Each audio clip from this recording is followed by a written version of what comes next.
Shalom, haleluya, haleluya, puji Tuhan Yesus Kristus. Pagi hari ini kita bertemu kembali dalam program Mutiara Iman, Kompas TV Manado. Bersama saya, Pastor Victor Arung Hadiningrat. Pagi hari ini, sama-sama kita katakan, hari ini hari berkat, hari ini hari mujizat, hari ini hari kemenangan, hari ini hari damai sejahtera. Haleluya. Setiap hari kita harus perkatakan, setiap bangun pagi, doa dan perkatakan, hari ini hari berkat, hari ini hari mujizat, hari ini hari kemenangan. Kita harus awali, jalani dan akhiri sepanjang setiap hari bersama Yesus Kristus. Sekali lagi perkatakan, tanpa Yesus aku tidak bisa berbuat apa-apa. Yesus akan menolongku, Yesus setia, di luar Yesus kita bukan siapa-siapa. Jadi mari andalkan Yesus dalam kehidupan kita akan menjadi berkat di tengah-tengah umat dimanapun kita berada, menjadi terang dan garam dunia. Biarlah nama Tuhan yang ditinggikan. Haleluya. Puji Tuhan Bapak Ibu, sebelum kita mulai mendengarkan firman Tuhan pada pagi hari ini, mari sama-sama kita satu dalam doa, meminta hikmat dan pertolongan dari Tuhan Yesus Kristus. Mari sama-sama kita berdoa. Allah Abraham, Allah Ishak, Allah Yakub, anakmu yang tunggal, Tuhan Yesus Kristus.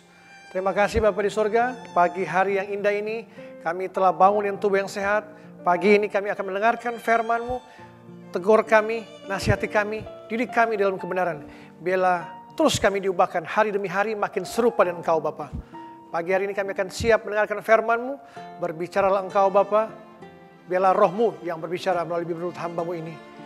Sembunyikan hamba-Mu di belakang kayu salib-Mu. Biarlah Engkau yang di depan hamba-Mu. Kami serahkan pemberitaan firman-Mu ke dalam tangan-Mu yang penuh kasih. Di dalam nama Bapa, Putra dan Roh Kudus, dalam nama Tuhan Yesus Kristus. Yang percaya katakan amin, amin, amin. Haleluya. Puji Tuhan Yesus Bapak Ibu. Tema khotbah pada pagi hari ini yaitu mengubah kecemasan menjadi doa. Mengubah kecemasan menjadi doa Bapak Ibu. Bapak Ibu, di era sekarang, di zaman digital ini, kecemasan seolah menjadi penyakit yang semakin merebak. Media sosial, berita negatif dan tekanan hidup dalam pekerjaan kita, hubungan keluarga kita, bisnis kita, semuanya dalam tekanan tuh, kecemasan yang kronis yang terjadi dalam kehidupan kita saat ini. Begitu banyak media sosial menampilkan gaya hidup mewah, tuh, kemewahan yang praktis, yang instan, semua bisa dapat dengan cara-cara yang gampang. Orang mau menjadi kaya dengan cara-cara gampang, mengejar karir dengan cara-cara gampang. Semua dibuat depresi, kecemasan yang terjadi. Hari demi hari orang cemas. Kebanyakan juga orang cemas bukan lari ke Yesus tapi lari ke psikolog, lari ke healing, lari ke hipnoterapi. Itu yang terjadi sekarang, era sekarang. Dunia, dengan kebisingan dunia ini, orang-orang cemas, depresi, bukan lari ke Yesus, lari ke Tuhan, tapi lari ke psikolog, lari ke terapis, hipnoterapi untuk membuat diri mereka tenang. Kadang-kala orang sekarang mencari healing ke luar negeri katanya. Healing Pak Pendeta, mencari ketenangan dengan ke tempat-tempat wisata yang mewah, makin tenang pikiran. Healing sesungguhnya yang murah meriah, yang non-stop 24 jam tanpa ada biaya, healing sesungguhnya itu doa. D-O-A, doa. Itu adalah hubungan intim dengan Yesus. Kita harus membina hubungan intim dengan Yesus non-stop.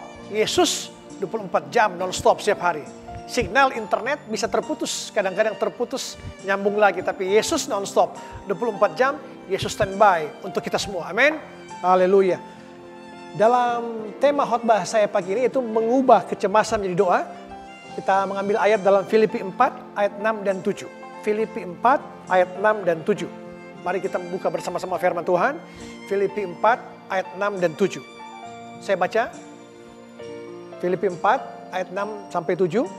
Janganlah hendaknya kamu khawatir tentang apapun juga, tetapi nyatakanlah dalam segala hal keinginanmu kepada Allah dalam doa dan permohonan dengan ucapan syukur. Damai sejahtera Allah yang melampaui segala akal akan memelihara hati dan pikiranmu dalam Yesus Kristus. Haleluya. Bapak Ibu, surat Filipi ini ditulis oleh Rasul Paulus yang ketika itu berada di penjara Roma, di kota Roma waktu itu. Saudara bisa bayangkan, seorang yang dalam penjara menulis surat untuk membawa kekuatan, membuat orang lebih semangat lagi. Dan di dalam penjara, justru di luar sana saya sering berkhotbah menginjil di penjara-penjara. Yang terjadi, kita yang di luar sana, di luar sini, memberitakan kabar baik orang-orang dalam penjara. Tapi di Filipi, Rasul Paulus menulis surat kepada jemaat-jemaat dimanapun dia menulis. Dan dalam penjara, dia juga dalam kondisi tertekan, depresi, tapi dia dikuatkan terus untuk memberikan kabar baik, kabar sukacita bahwa dalam Yesus ada kekuatan. Dalam Yesus kita dikuatkan. Dalam Yesus kita dibuahkan. Amin. Dalam konteks ayat ini, Rasul Paulus menegaskan, memberikan resep praktis untuk mengatasi kecemasan dengan doa. Bapak Ibu, ada 3 poin yang saya ingin sampaikan dalam khotbah pada pagi hari ini. Poin pertama, larangan janganlah khawatir tentang apapun juga. Dalam ayat tadi dikatakan, janganlah hendaknya kamu khawatir tentang apapun juga.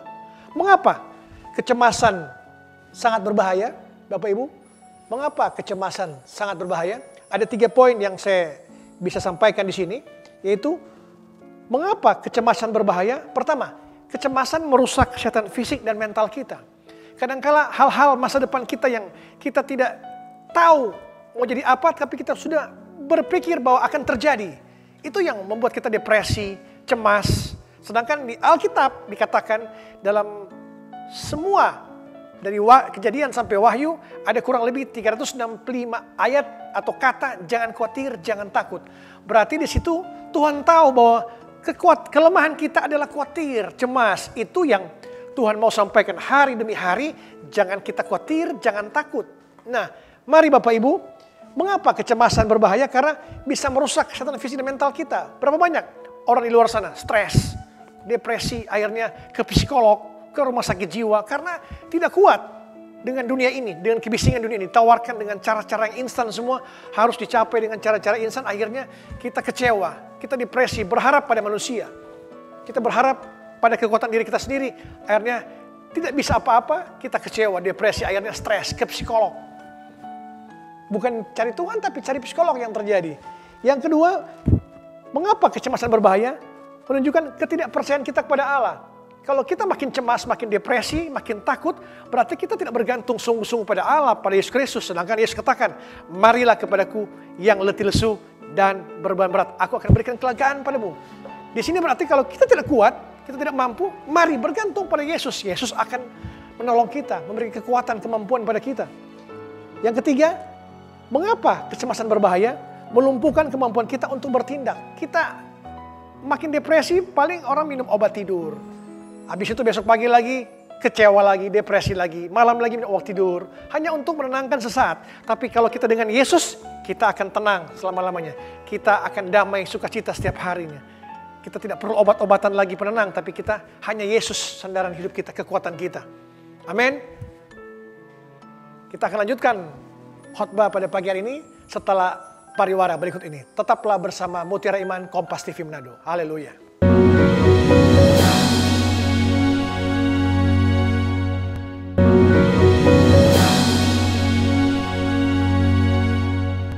Haleluya, haleluya. Terima kasih masih bersama kami di Mutiara Iman Kompas TV Manado. Masih bersama saya Pastor Victor. Dan tadi saudara, saya katakan bahwa mengapa kecemasan sangat berbahaya. Pertama, merusak kesehatan fisik dan mental kita. Kedua, menunjukkan ketidakpercayaan kita kepada Allah. Kita bergantung pada kekuatan kita sendiri. Ketiga, melumpuhkan kemampuan kita untuk bertindak. Kita jadi malas, kita ogah-ogahan karena kita merasa cemas terus setiap hari. Harusnya kita bergantung pada Allah. Kita harus aktif dengan kegiatan kerohanian kita. Komsel-komsel, aktif dengan doa-doa pagi. Setiap pagi bangun pagi, baca Alkitab, doa. Setiap pagi jalani dengan firman Tuhan. Baca firman. Itu akan memiliki kekuatan pada kita. Nah, Bapak Ibu, aplikasi dalam kehidupan kita sehari-hari, kita harus identifikasi sumber kecemasan kita. Ada 3 poin. Kita harus identifikasi sumber kecemasan kita. Ada 3 poin. Yang pertama, buat daftar hal-hal yang membuat kita cemas. Buat daftar, buat list. Apa yang membuat Anda khawatir? Masa depan Anda, pekerjaan Anda, bisnis Anda, pergaulan Anda, hubungan suami istri, hubungan orang tua dan anak dan orang tua. Apapun aspek kehidupan kita, kita harus buat list. Apa yang membuat engkau takut ataupun cemas setiap hari? Kategorikan mana yang bisa Anda kontrol, mana yang tidak. Mana yang bisa kita kontrol? Keinginan kita atau kebutuhan kita? Kebutuhan kita Makan, minum, pakai itu kita bisa kontrol. Tapi keinginan kita tidak bisa kita kontrol. Kita sudah punya rumah 1, pengen rumah 2, pengen rumah 3. Punya motor, pengen punya mobil, pengen punya mobil mewah. Tidak terbatas. Itu yang tidak bisa kita kontrol kadangkala. Kematian kita tidak bisa kontrol. Masa depan kita tidak bisa kontrol. Tuhan yang bisa mengendalikan semuanya. Nah, kita harus bergantung pada Tuhan. Jangan kita berharap kita bisa kontrol semua ini. Masa depan saya bisa kontrol. Pergaulan saya, keuangan saya. Semua. Kita bukan siapa-siapa. Tadi saya katakan, beberapa kali saya katakan di khotbah saya, Yohanes 15 ayat 5 mengatakan, akulah pokok anggur dan kamulah ranting-rantingnya. Barang siapa dalam aku dan aku dalam dia, ia berbuah banyak. Sebab di luar aku kamu tidak bisa berbuat apa-apa. Jadi kita tanpa Yesus, masa depan kita, keluarga kita, pekerjaan kita, apapun itu setiap aspek kehidupan kita, kita tidak bisa apa-apa tanpa Yesus. Jangan kita berpikir bahwa saya kerja keras, saya karir berhasil, usaha saya maju karena saya bekerja keras. Oh no, semua ada campur tangan Yesus Kristus, ada campur tangan Tuhan. Tanpa Tuhan kita tidak bisa apa-apa. Jadi dulu saya berpikir gitu, saya di media televisi, karir, sampai posisi puncak, itu semua karena kekuatan saya, karena relasi saya. Bukan, itu semua ada campur tangan Tuhan yang menyertai kita. Tanpa Tuhan tidak bisa apa-apa, kita tidak akan seperti sekarang ini yang Bapak Ibu alami. Sekali-sekali marilah kita lihat ke belakang kita. Masa lalu kita, sekali-sekali lihat masa lalu kita. Bagaimana Allah, Yesus Kristus yang telah menolong kita dari masa lalu sampai detik ini pun masih Yesus yang sama yang akan menolong kita di masa depan kita. Amin. Sekali-sekali lihat masa depan kita, masa lalu kita. Sudahkah masalah kita, pergumulan kita, Yesus menolong kita? Itu juga akan sama masa depan kita. Yesus sanggup menolong kita. Ia tetap sama. Dahulu, sekarang, selama-lama Yesus Kristus tidak berubah. Dia konstan, dia stabil. Selama-lamanya. Kita yang harus berubah. Hari demi hari kita harus berubah serupa dengan Kristus. Amin. Puji Tuhan. Saudara, serahkanlah segala kecemasan kita yang tidak bisa dikontrol, serahkan kepada Allah. Masa depan kita, usaha kita, bisnis kita, apapun itu yang tidak bisa kita kontrol, serahkan pada Yesus. Yesus yang akan mengontrol. Biarkan Allah bekerja. Biarkan Tuhan yang turun tangan, kita angkat tangan.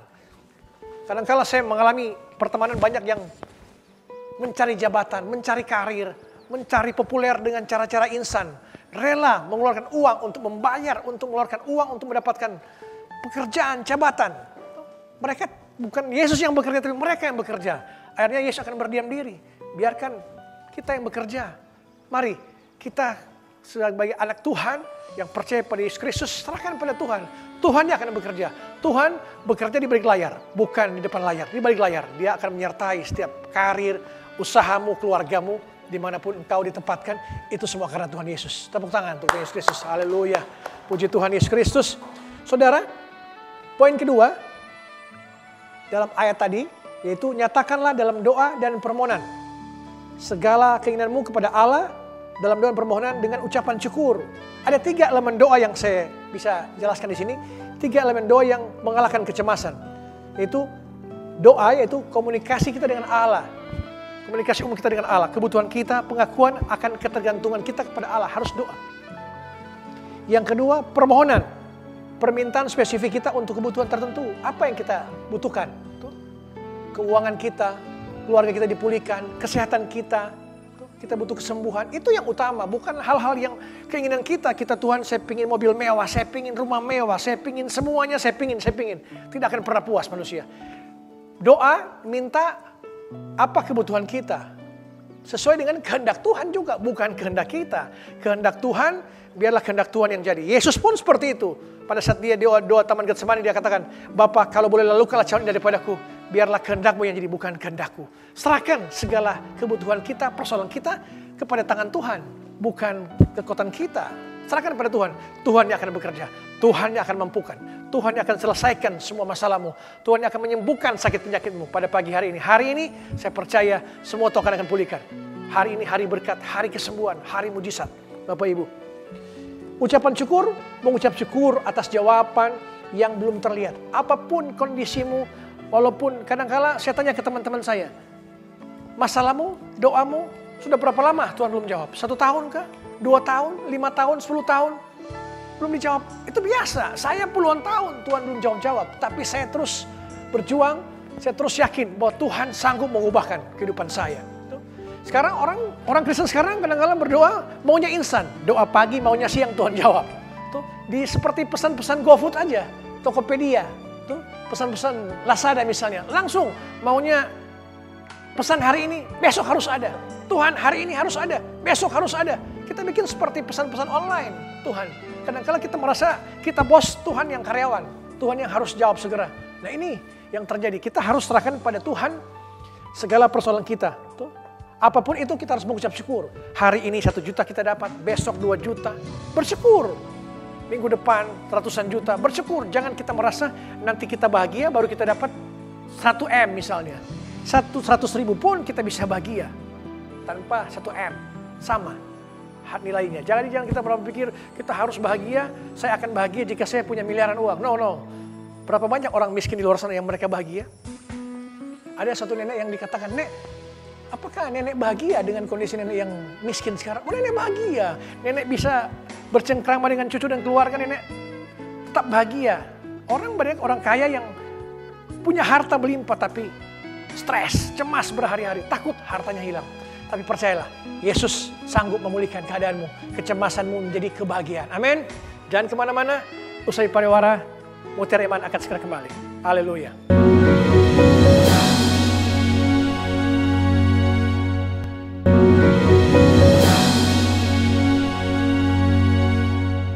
Haleluya, haleluya, shalom. Masih bersama kami di Mutiara Iman, Kompas TV Manado. Masih bersama saya, Pastor Victor. Dan tadi ada 2 poin yang saya sudah sampaikan. Yang poin ketiga sekarang itu janji damai sejahtera Allah akan memelihara. Dalam ayat tadi dikatakan, damai sejahtera Allah yang melampaui segala akal akan memelihara hati dan pikiranmu dalam Yesus Kristus Tuhan kita. Karakteristik damai sejahtera Allah yang pertama, melampaui segala akal. Di luar akal kita. Saya tidak pernah menyangka saya jadi pendeta sampai saat ini. Dulu saya di media televisi. Dulu hal-hal yang kata orang ada 10 hukum Taurat. Tapi dulu saya sampai 11. Yang ke-11 jangan ketahuan. Semua jangan mencuri, jangan bunuh, jangan berzinah. Tapi saya jangan ketahuan. Itu dulu. Sekarang Tuhan pulihkan. Kita harus sungguh-sungguh ikut Yesus. Jangan kita mikir, oh kita berbuat dosa. Gak ketahuan kok, biasa-biasa aja. Enggak. Tuhan mau kita apa yang benar di depan Tuhan. Kita harus kudus di depan Tuhan. Karena Allah itu kudus. Amin. Jadi saya melayani pun godaan-godaan silih berganti. Tapi harus fokus ke Yesus. Fokus ke Yesus. Yesus memberikan kekuatan, kemampuan untuk saya terus diubahkan. Hari demi hari makin serupa dengan Yesus. Saudara, melampaui segala akal maksudnya adalah tidak bergantung pada kekuatan pikiran kita. Melampaui Allah itu di luar akal kita. Kita bisa hari ini dapat 1 juta, bulan depan, besok pun Tuhan bisa kasih 1 miliar. Tapi asal kita bergantung pada Allah. Kita hari ini tidak punya rumah, besok pun, hari ini pun Tuhan bisa ubahkan. Anda tiba-tiba menang undian rumah, menang. Banyak di luar sana tiba-tiba menang undian mobil mewah, undian rumah. Tiba-tiba orang beri. Pelayanan saya di Jakarta Bapak Ibu, di media sosial saya dan tim, saya hanya tiap hari saya punya 2 tim admin. Kami punya 15-20 akun. Instagram, TikTok, Facebook, dan YouTube. Kami hanya perlu 80.000, 40 GB. Kami tidak butuh biaya besar untuk memposting setiap pagi, jam 6 pagi sudah posting quotes-quotes, ayat-ayat Alkitab yang memberkati, beri kekuatan tiap pagi. Jam 6 pagi, 8, 10, 2, 4, 6 sore, 8 malam, 9 malam. Itu semua kami tidak tulis-tulis nomor rekening di bawah layar kami. Tidak, karena apa? Saya percaya sponsor utama saya adalah Yesus Kristus. Yesus Kristus adalah konglomerat di atas konglomerat dunia ini. Amin. Jadi saya tidak pernah mencari-cari sponsor, mencari-cari donatur pelayanan saya dengan teman-teman. Digital Ministry Indonesia yang saya kelola dan tim, itu kami sponsor utama kami adalah Yesus Kristus. Hanya 1 orang Yesus kirim untuk membantu pelayanan saya. Peralatan disiapkan, ruangan dikasih, semua Tuhan siapkan tepat pada waktunya. Asal kita berharap pada Tuhan, karena Allah itu melampaui segala akal. Kita jangan bergantung, aduh Tuhan, pelayanan saya atau keluarga saya kok begini-begini aja, tidak ada perubahan. Pekerjaan saya begini-begini aja, tidak ada perubahan. Tuhan bisa membalikan semudah telapak tangan kita membalikan. Itu Tuhan, cara kerja Tuhan. Jadi jangan pernah cara kerja manusia kita bisa melihat, oh ini paling tahun depan berhasil. Karir kita di PNS, di TNI Polri ya 4 tahun, naik pangkat ya 4 tahun. Tapi Tuhan bisa Tuhan percepat, asal kita sungguh-sungguh cari Tuhan. Tuhan melampaui segala akal. Di tengah badai kehidupan, Tuhan pun bisa hadir. Apapun goncangan kehidupan, pasti Tuhan bisa menyertai kita. Bapak Ibu, seorang pilot di pesawat pada satu waktu, saya naik pesawat juga, goncangan karena badai hujan deras, pesawat turbulence, bergoncang demikian keras. Kami ketakutan satu pesawat. Semua berteriak-teriak, semua memanjatkan agama masing-masing, doa agama masing-masing. Pilot berkata dari ruang kemudi, pilot mengatakan, para penumpang, saya pilot, Bapak Ibu tetap tenang, saya sudah 30 tahun membawa pesawat ini. Saya sudah melewati 30 tahun badai gelombang hujan. Dan saya yakin pesawat ini tidak pernah jatuh. Karena saya yakin pesawat ini dirancang untuk anti badai. Begitu juga kita dengan Tuhan. Tuhan adalah pilot utama kehidupan kita. Percayakan pada Tuhan. Tuhan, badai apapun, sebesar apapun goncangan, badai dalam rumah tanggamu, pekerjaanmu, hubunganmu, usahamu, Tuhan sanggup memulihkan. Amin. Karena Tuhan adalah pilot di atas segala pilot. Dia mampu melewatkan Anda dari badai kehidupan ini. Haleluya.